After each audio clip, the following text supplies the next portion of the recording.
नमस्कार साथियों, मैं राहुल एजुटॉक से जैसे कि हर बार की तरह बहुत दिनों बाद आपके लिए जीएस का प्रैक्टिस सेट फिर से लेके आ चुके हैं। आई थिंक ये 5 या 6 होगा, मेरे को याद नहीं है, एक बार बता दीजिएगा। 6 लग रहा है मुझे, 5 हो चुका है। हाँ, 6 प्रैक्टिस सेट है हमारा, ठीक है ना। आप लोग बोल रहे थे काफी दिनों बाद आए सर, देखिए उसका रीजन पहले ही मैं आपको बता चुका हूँ।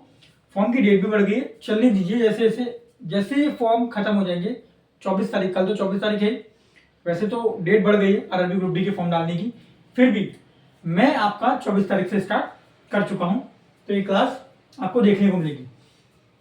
बहुत ज्यादा एक्स्ट्रा बातें ना करते हुए अपनी क्लासेस पे ध्यान देंगे, बिकॉज मैं चाहता हूं आपका समय बिल्कुल भी 2 मिनट भी खराब ना हो, ठीक है।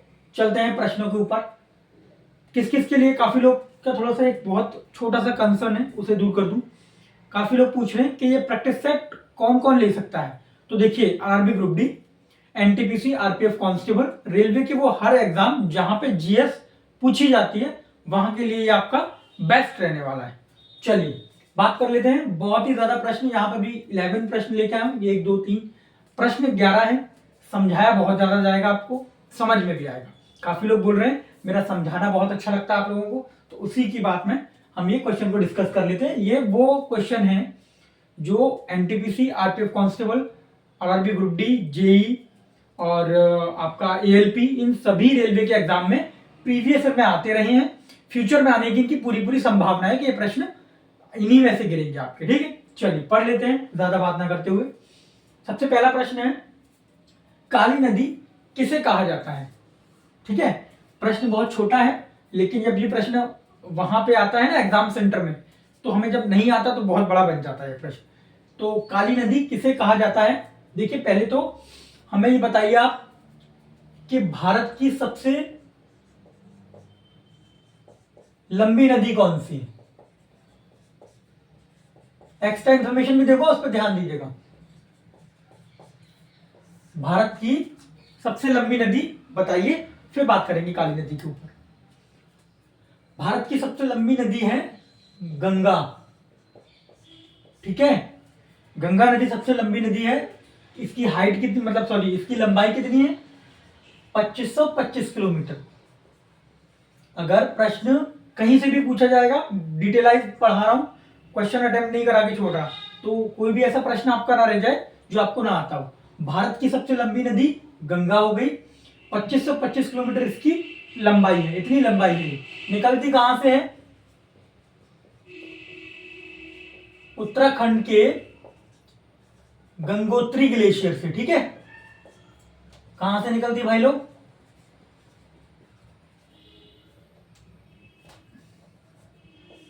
उत्तराखंड के गंगोत्री ग्लेशियर से ये नदी निकलती है। भारत की सबसे लंबी नदी गंगा हो गई, 2525 किलोमीटर है। अब बात कर लेते हैं काली नदी किसे कहा जाता है, तो शारदा नदी को,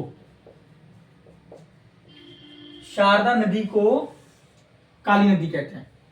समझ लीजिएगा कैसे क्या करना है, वहां लिखना है, वो मैं एरो एरो नहीं बनाऊंगा बिकॉज दिक्कत हो जाएगी। तो प्रश्न यहां से अटेम्प्ट हो गया। काली नदी किसे कहा जाता है, शारदा नदी को। भारत की सबसे लंबी नदी कौन सी है, गंगा। गंगा की लंबाई कितनी है, 2525 किलोमीटर। आ गया समझ आपको, उत्तराखंड के गंगोत्री ग्लेशियर से होके निकलती है, यानी कि इसका उद्गम स्थल होता है ये, ठीक है। क्वेश्चन हो गया अटेम्प्ट, ऐसे चलेगा। नंबर 1, सेकेंड क्वेश्चन इज, पपीता कौन से देश का राष्ट्रीय फल है। देख रहे हैं आप, पपीता भी आपने कभी राष्ट्रीय फल सुना है, लेकिन हम बात करेंगे। पपीता राष्ट्रीय फल है मलेशिया का। जानते हैं मलेशिया को, मलेशिया कंट्री का, मलेशिया देश का पपीता जो है वो है राष्ट्रीय फल, ठीक है।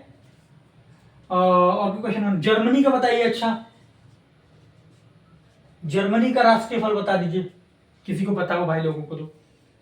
क्वेश्चन को पता है तो अटेम्प्ट करें, नहीं पता है सीखें, ठीक है। मलेशिया, जर्मनी का आप नहीं बता पा रहे, मैं बता दूं, सेब, एप्पल। हाँ, AWB एप्पल भी पढ़ रहे हैं हम लोग, है ना। चलो कोई नहीं, ओके। तो पपीता कौन से देश का राष्ट्रीय फल हो गया, मलेशिया का, जर्मनी का, सेब।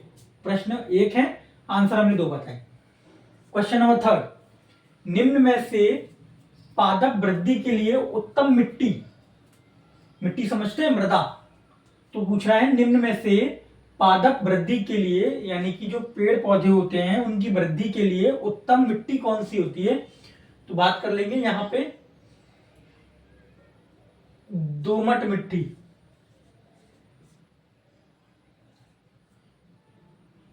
ठीक है, दोमट मिट्टी बोलते हैं उसे, जो पादपों के लिए उत्तम रहती है। अच्छा ये यहाँ पे इसको हटाऊं क्या, चलो कोई नहीं, बना रहने दो, फिर करेंगे। ठीक है, प्रश्न जैसे जैसे समझा रहा हूँ वैसे वैसे समझते चले जाइए, मैं थोड़ा साथ के साथ हटाता चला जाऊंगा, इससे आपको समझ आएगा, दिक्कत नहीं होगी। चलिए प्रश्न डिस्कस कर लेंगे यहीं पे साइड से फिर। अच्छा अब बताइए, नेक्स्ट प्रश्न जो पूछा जा रहा है, दुनिया में सबसे पुराना टेनिस टूर्नामेंट, जैसे कि आप जानते हैं हमारे देश में काफी टूर्नामेंट होते हैं टेनिस के ऊपर, तो उसमें से सबसे पुराना पूछा गया है, तो बता दूं सबसे पुराना जो टेनिस है,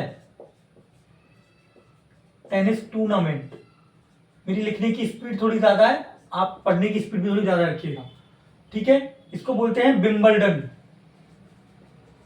समझ रहे, विंबलडन एक टूर्नामेंट है जो कि होता है लंदन में,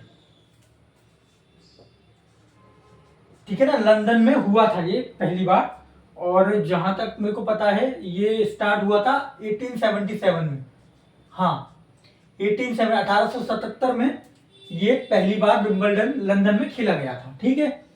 question clear. Next, baking soda का रासायनिक सूत्र बता दीजिए। बहुत ज्यादा याद कर लीजिएगा फॉर्मूले, क्योंकि कभी बार क्वेश्चन जो आते हैं वो फॉर्मूला के ऊपर ही आ जाते हैं, आपको सिंपल से क्वेश्चन पूछा जाता है कि कौन सा फॉर्मूला किसका है, 4 ऑप्शन दिए होंगे, उसमें फॉर्मूला दिया होगा, पूछा जाएगा किसका फॉर्मूला क्या है, ठीक है। बेकिंग सोडा का रासायनिक सूत्र क्या है, यानी कि फॉर्मूला पूछ रहा है, सभी को पता होगा, नहीं पता है वो सीखें। बेकिंग सोडा का जो फॉर्मूला होता है NaHCO3,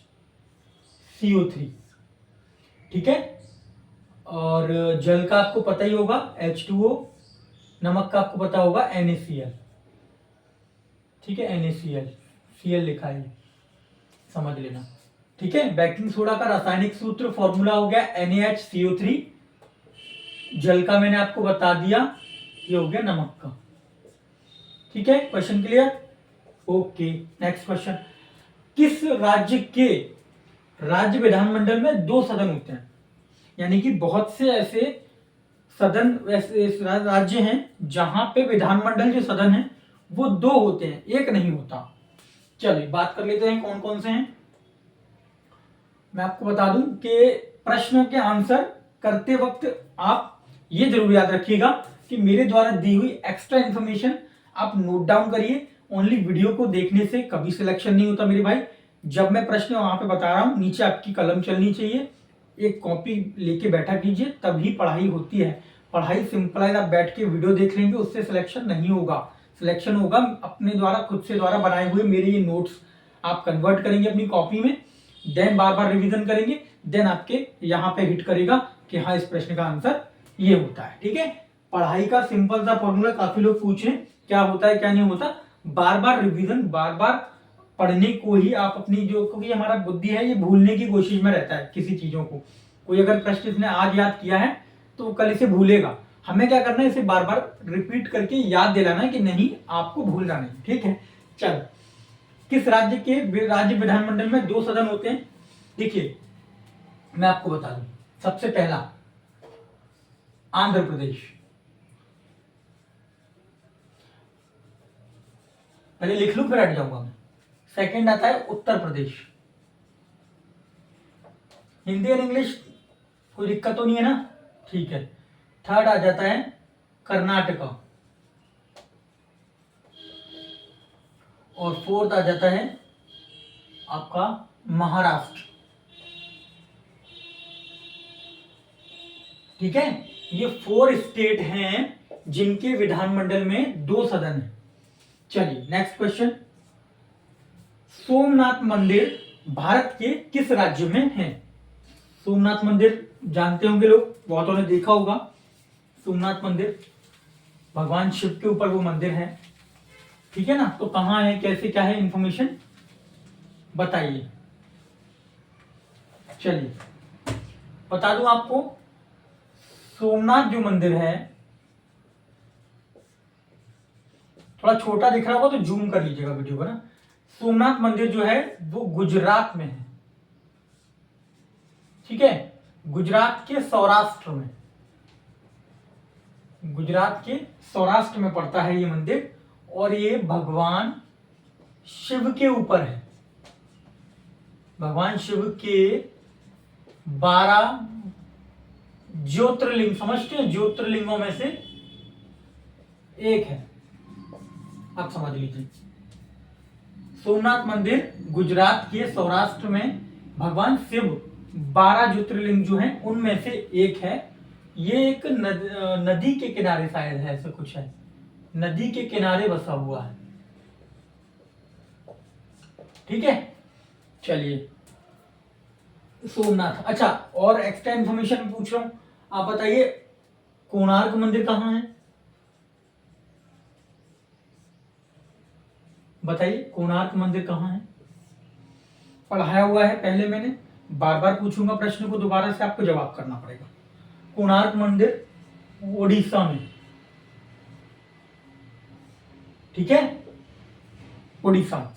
चलिए नेक्स्ट क्वेश्चन, माउंट एवरेस्ट की चोटी पर पहुंचने वाली पहली महिला, बहुत ही ज्यादा इंपॉर्टेंट क्वेश्चन है, शायद ये मैं सेकंड बार लेके आया हूं, बिकॉज क्या करूं, दोबारा से आया होगा तो मेरे को दिमाग में आया है कि हाँ ठीक है, इंपॉर्टेंट क्वेश्चन बन जाता है। माउंट एवरेस्ट की चोटी पर पहुंचने वाली पहली महिला का नाम, पहले भी बताया था, फिर बता रहा हूं, चीजें याद कर लीजिएगा, फिर मुझसे मत कहिएगा कि पढ़ाई में मन नहीं लग रहा, याद आपको करना पड़ेगा।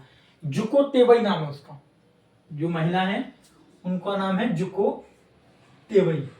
ये लेखिका है, अगर कोई पूछे ये करती क्या थी, तो ये लेखिका और शिक्षिका दोनों थी, ठीक, ठीक है, शायद अभी भी है, नहीं चली गई होंगी। जुको तेवई, महिला लेखिका जुको तेवई, ठीक है। ये कब किया था इन्होंने, तो ये उन्होंने किया था 1975 में, 16 मई 1975 को ये माउंट एवरेस्ट की चोटी पर पहुंचने वाली पहली महिला बन गई थी, यानी कि इनका नाम इस वजह से बहुत ज्यादा प्रसिद्ध है, 16 मई। डाउट नहीं रहना चाहिए, पूरा प्रश्न आंसर। ऐसे प्रश्न अगर आ गया कि 1975 में 16 मई 1975 को किस महिला ने माउंट एवरेस्ट पर सबसे पहले पहुंची, और फिर 4 नाम होंगे, कल्पना चावला ये करके, ये तो आपको फाइंड आउट करना पड़ेगा। ये मैं इसी तरीके से डिटेलाइज पढ़ाऊंगा तो आपको समझ में आएगा।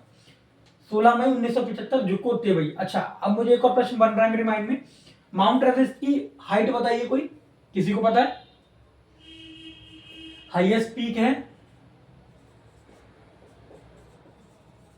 ठीक है, माउंट एवरेस्ट चोटी है मतलब, हाँ वही बोलो, तो माउंट एवरेस्ट की जो हाइट है वो कितनी है, 8,848.86 मीटर, समझ रहे हैं, 8,848.86 मीटर इसकी हाइट है, ठीक है, किसकी, माउंट एवरेस्ट।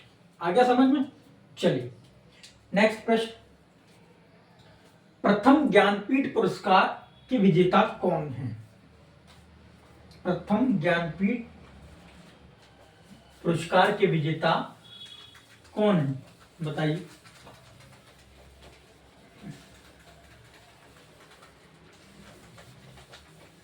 बताइए, प्रश्न का आंसर देखिए। प्रथम ज्ञानपीठ पुरस्कार विजेता कौन थे। अच्छा बताओ किस क्षेत्र में दिया जाता है ज्ञानपीठ पुरस्कार, आपसे प्रश्न है मेरा, किस क्षेत्र में दिया जाता है। शंकर कुरूप जो कि बांसुरी वादक थे, ठीक है, शंकर कुरूप जो कि बांसुरी वादक थे, उनको मिला था प्रथम ज्ञानपीठ पुरस्कार, ठीक है। ये साहित्य के क्षेत्र में दिया जाता है।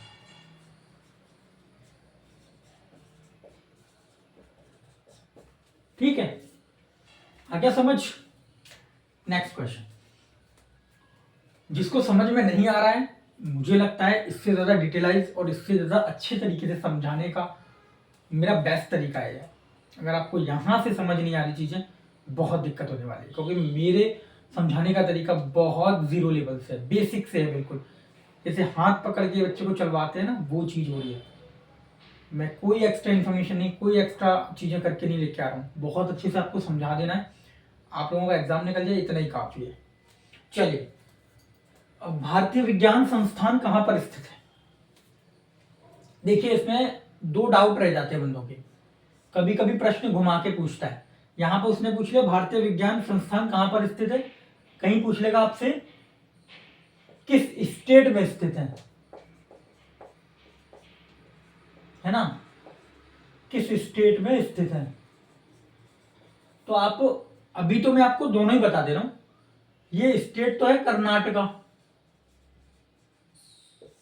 और है ये बेंगलोर में, ठीक है, सिटी बेंगलोर में है, कर्नाटका स्टेट है। दोनों तरीके के प्रश्न आएंगे, दोनों तरीके से आंसर दे सकते हैं। तो प्रश्न का आंसर बन जाएगा भारतीय विज्ञान संस्थान कहां पर स्थित है? कर्नाटका के बेंगलोर के कर्नाटका में स्थित, सॉरी कर्नाटका के बेंगलोर में स्थित है, मैंने गलत बोल दिया। 11 नंबर, वायुमंडल के अध्ययन को क्या कहते हैं?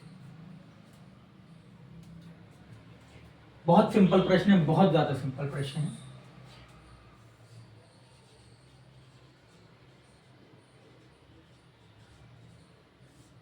वायुमंडलीय विज्ञान ही बोलेंगे, इंग्लिश में थोड़ा नाम चेंज हो जाएगा,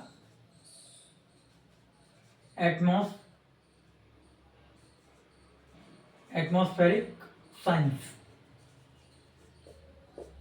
ठीक है डियर, ओके। दोबारा से एक बार रिवीजन करा देता हूं, इससे ज्यादा बहुत स्लोली नहीं पढ़ा सकता मैं, ठीक है। काली नदी किसे कहा जाता है, किसे बताया था मैंने? शारदा नदी को।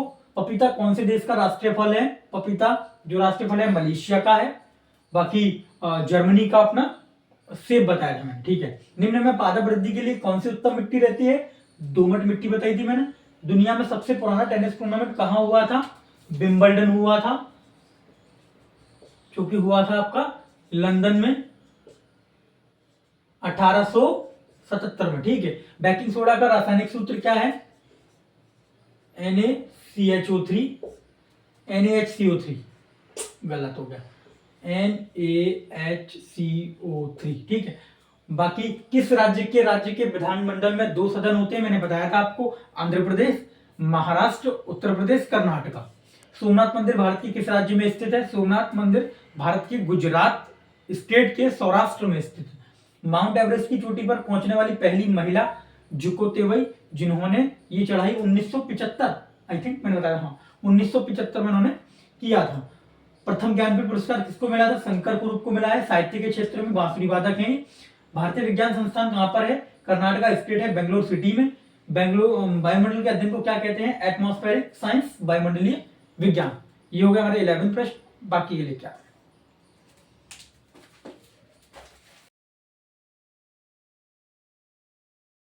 ये आगे के प्रश्न लेके आ चुका हूं।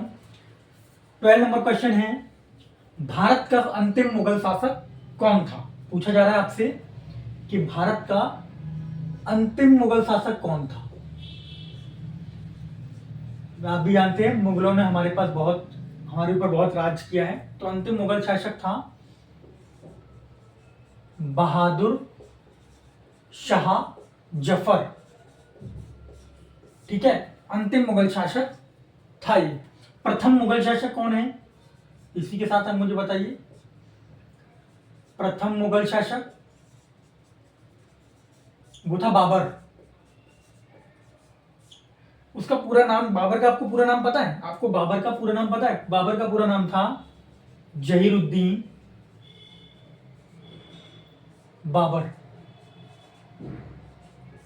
ठीक है। क्वेश्चन नंबर 1, भारत का अंतिम मुगल शासक कौन था? भारत का अंतिम मुगल शासक था बहादुर शाह जफर, पहला मुगल शासक जहीरुद्दीन बाबर। क्वेश्चन नंबर 2 यानी कि 30, डेनमार्क की संसद का क्या नाम है? डेनमार्क एक शहर है जो देश है वहां की संसद का नाम क्या है? तो देखो मैं आपको बता दूं, संसद का नाम है फॉलकैटिंग।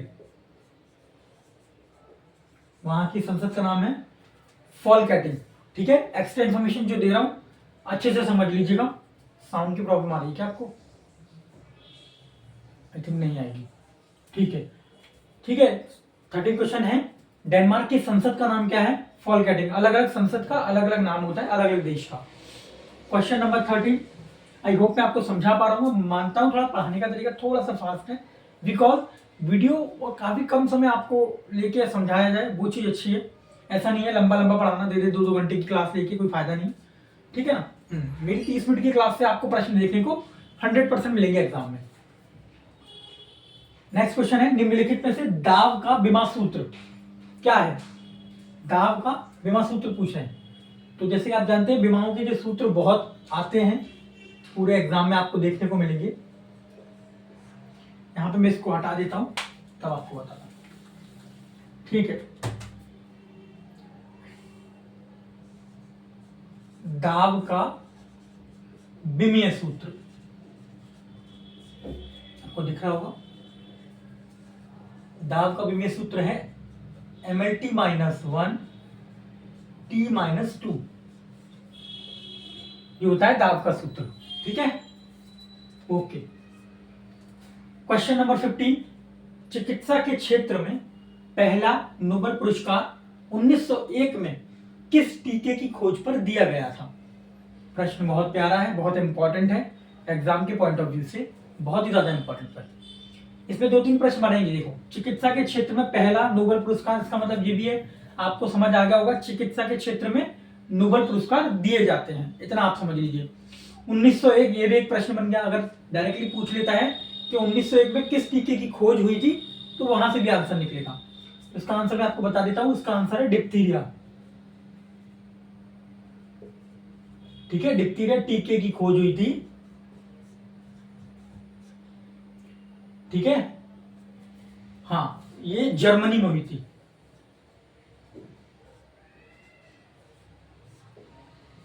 ओके, चलिए next question, question number 16, Ezra cup. Cup बहुत इंपॉर्टेंट आते हैं, जो कि आपको बहुत देखने को मिलेंगे। मैं जैसे जैसे आते जाएंगे बताता जाऊंगा। एजरा कप किस खेल से संबंधित है, यानी कि किस खेल से संबंधित रखता है एजरा कप? अच्छा, डेविस बताइए, डेविस कप, डेविस कप किससे संबंधित रखता है बताओ? एजरा कप बताओ। देखिए, समय बहुत कम ही है आपके पास, 5 से 6 महीने में आप एग्जाम क्वालिफाई अगर करना चाहते हैं, बहुत बार आपको प्रश्न पढ़ना पड़ेगा, बार बार पढ़ना पड़ेगा, ताकि आप अपनी रिवीजन की हद को भी पार कर सकें, क्योंकि रिवीजन जितनी बार ज्यादा करेंगे उतना आपको समझ आएगा। ठीक है, तो एजरा कप मैंने आपको बताया नहीं अभी। ठीक है, एजरा कप है पोलो से संबंधित। पोलो जानते हैं? पोलो एक गेम होता है, उससे संबंधित है एजरा कप। समझ नहीं आ रहा है कि साथ में? कोई बात नहीं। ठीक है, एजरा कप मैंने बता दिया, पोलो लिख लिया करना, मैं बिगाड़ देता हूँ ना बार बार, तो फिर आप फिर पहले से नोट्स बना लीजिए, बाकी PDF में प्रोवाइड करा दूंगा। तो यहाँ पे एजरा कप है पोलो से संबंधित। और मैंने आपको पूछा था डेविस कप, डेविस कप है टेनिस से संबंधित। नोट कर लीजिएगा, नोट डाउन कर लीजिएगा, टेनिस से संबंधित Davis cup. Question number 17, nitrogen के 0.6 मोल का द्रव्यमान कितना होता है? देखो, पहले तो मैं इसका आपको बता दूं कि नाइट्रोजन का द्रव्यमान, ठीक है, द्रव्यमान अणु का भार जो होता है वो होता है 14 ग्राम। कितना होता है भाई लोग?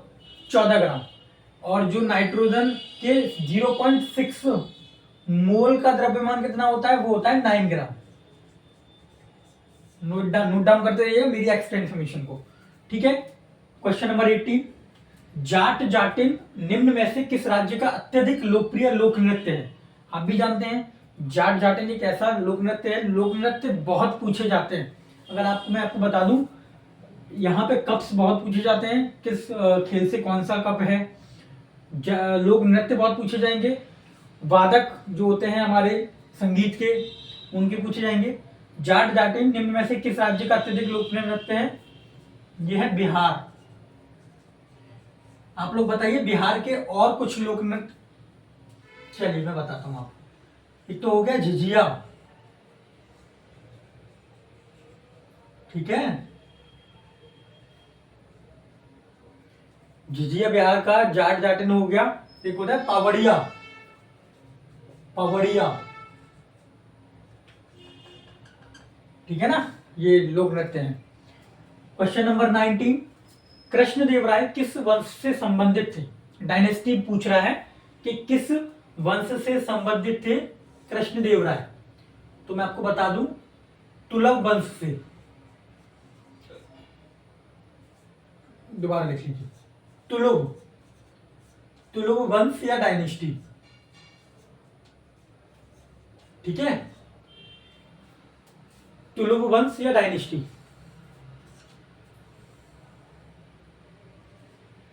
हाँ, तुलुव वंश या dynasty. Okay, next question, Bharat के संविधान के अंतर्गत वित्तीय आपातकाल घोषित किया जा सकता है। वित्तीय आपातकाल कब घोषित किया जा सकता है? ठीक है, तो मैं आपको बता दूं यहां पे कि वित्तीय आपातकाल लगता है अनुच्छेद नंबर 360 पर, ठीक है, आर्टिकल 360 पर, यानी कि इसको हिंदी में अगर कुछ लोग ना समझ पा रहे हो, अनुच्छेद 360 पर वित्तीय आपातकाल लग जाता है।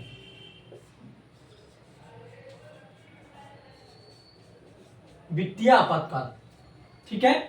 Question number 20 complete. 21, भारत का संविधान दिवस कब मनाया जाता है? जैसे कि जिसे हम बोलते हैं कॉन्स्टिट्यूशन डे,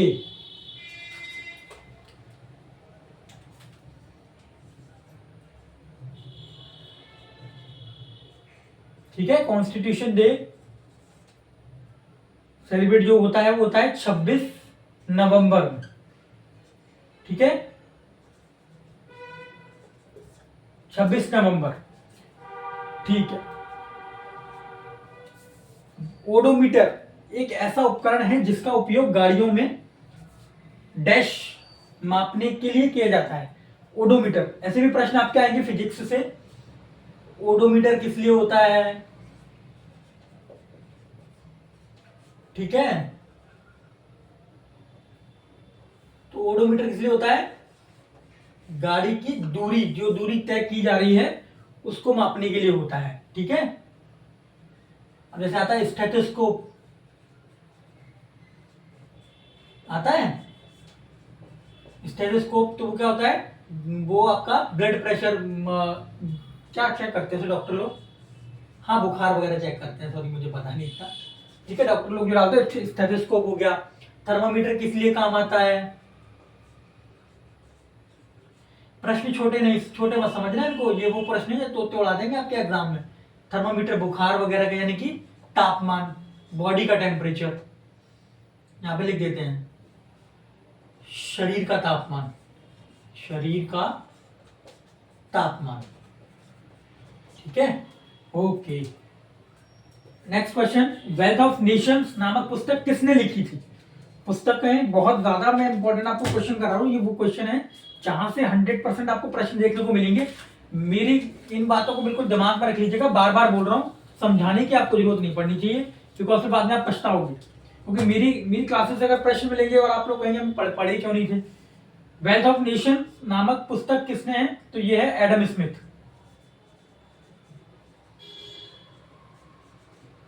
ठीक है। वेल्थ ऑफ नेशन नाम लिखिए, और द स्टोरी ऑफ मोरल,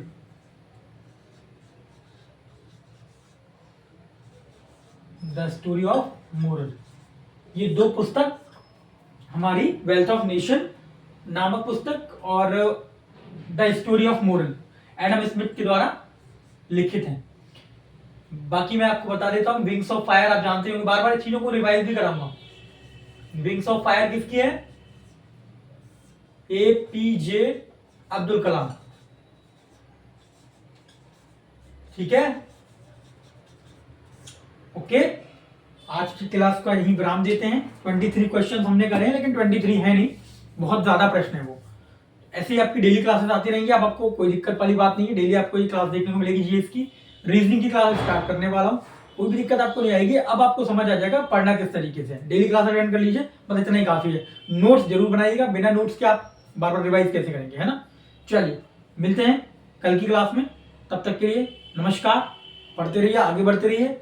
बहुत अच्छे से नोट्स, बहुत अच्छी राइटिंग मेरे को आपको समझ में आ रहा होगा। आई होप मैं समझा पा रहा हूँ आपको सारी चीजें। ये मैं कट कर करके बार बार लिख देता हूँ, समझ पा रहा है। ये पैटर्न अपना सही है ना। जब तक अपने पास कोई डिजिटल बोर्ड वगैरह नहीं आता था तब तक ये सही है। चलिए ठीक है, मिलते हैं नेक्स्ट वीडियो में, नेक्स्ट क्लास में। तब तक के लिए पढ़ते रहिए। पीडीएफ आपको टेलीग्राम पे डाल दूंगा, ग्रुप पे डाल दूंगा, है ना। Thank you so much.